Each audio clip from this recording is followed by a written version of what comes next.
My friend, had somebody reach out to me and inquired if bass lessons were right for them. Tell you what, some people can learn the rudiments on their own and then see if bass lessons are what they want to spend their time, energy, and money on. We're going to start with our first finger, second finger, third finger, and fourth finger, placing the thumb directly in the back, straight up and down. You're not going to put it way like there, you're not going to hold it over, it's not going to be going that way, just right in the back. It's supposed to be a placeholder, touching the back of the fret. On the front of the fingering fretboard, we're going to put a first finger as a pointy note, not a flat note like a bar note, but a first finger on any of your lower strings here.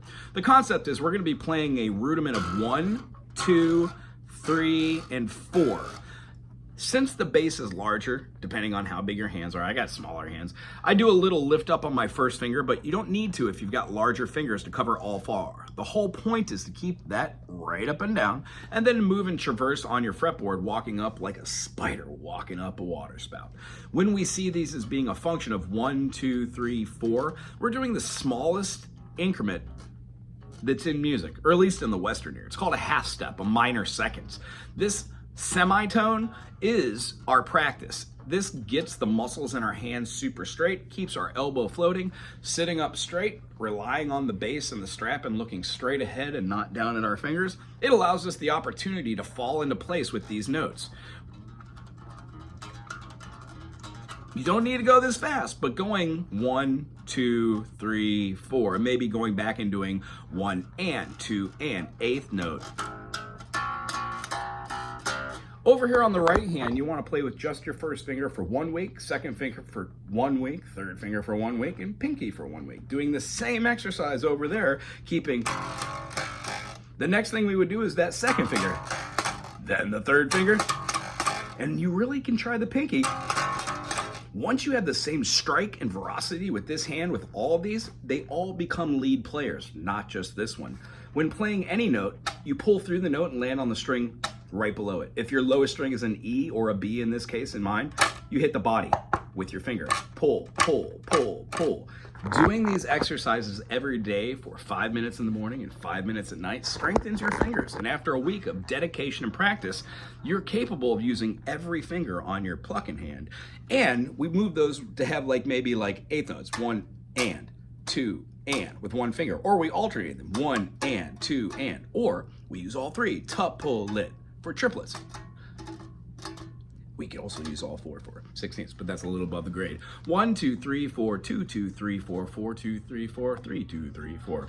When we go through these concepts, what we're looking for is to build strength so we can see the bass, and every stringed instrument that has a 12th fret octave where it repeats is having a series of notes. Those notes in the Western ear are called a diatonic scale. Before jumping into that, we learn how to play these minor seconds as an exercise I like to call spider exercises. They're just finger strengthening modes.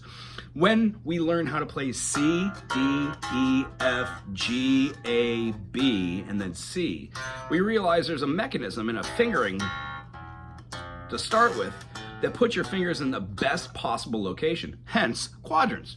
They can be moved and you can follow different patterns, which after being explained become extremely easy to understand because they keep moving. One pattern will lead to another pattern, will lead to another pattern, will absolutely lead to another pattern.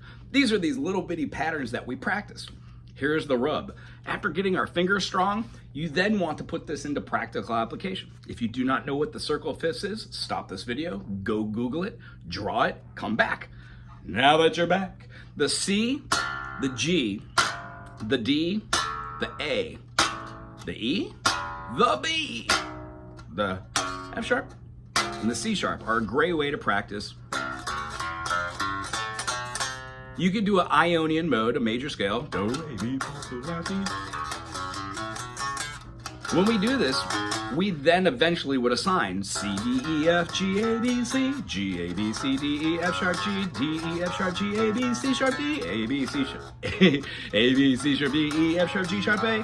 When going through these and you know exactly what these notes are, you start to see how all these chord structures and key signatures just kind of correlate.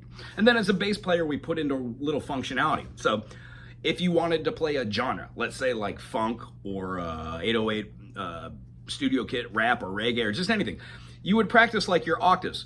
C, then you do it in G, Now this is all a little bit of technique on the other hand, but this is the pop kind of concept. And then you would speed it up. It's a technique where you can play it slow, you can play it fast. And then it becomes percussion and rhythm, something that you could correlate to the drummer or hand percussion. So without going too far in a video, playing these spider exercises gets your fingers super strong. Having a little bit of knowledge about what a chord is and how those move up and down our fretboard is kind of super important, but you don't need to have that to play bass. But the concept of knowing where the C is or the G is, I think is super important, because you could do like a half-step slide into it, and that becomes a little funky. And you can put that in a lot of stuff.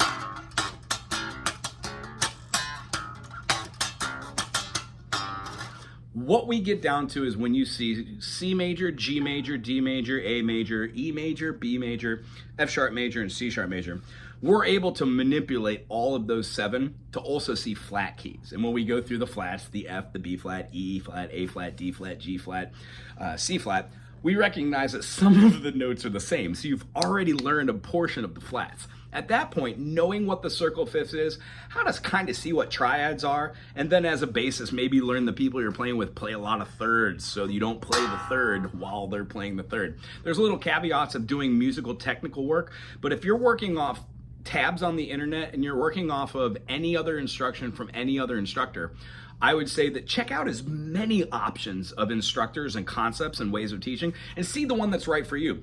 I know that I've taken lots of lessons from lots of instructors. Some things stuck, some things didn't. I chose an amalgamation of those things, put them into a package of what I teach for every different instrument I do. And it just so happens that all of them that have to do with frettings or strings or fingerboards, they all rely on getting this hand straight and strong and then making this hand rhythmically easier to play with. So that's the focus in the first 4 or 5 sessions of any instructor. And then once you're there, we do genre work. Like you pick songs you like, or I'll pick something, show you how to replicate another bass player or guitar player or flute player or something like that. And then we go from there. And then we describe what your journey is through a syllabus. And then we have fun. Most of my students stay for at least 6 months to 2 or 3 years. I generally don't have students that only take like 4 or 5 out of like, I don't know, 1,000 people that I've taught here since doing the practice at this location. I've only had like 3 or 4 people that just didn't jive, and that's just cool. You find a different teacher. Anywho, I really hope this helped on any level, and if you have any questions about the spider exercises, how to keep those straight, keep the elbow floating, sit up straight, look forward, keep that thumb up straight. That's really the crux to getting those all down. The quadrant 1 would be 1, 2, 3, 4. Quadrant 2 is 5, 6, 7, 8. And quadrant 3 is 9, 10, 11, 12, thusly bringing you back to the octaves. And we can assign names to all of those. Anywho, aloha, have a great day, and be well.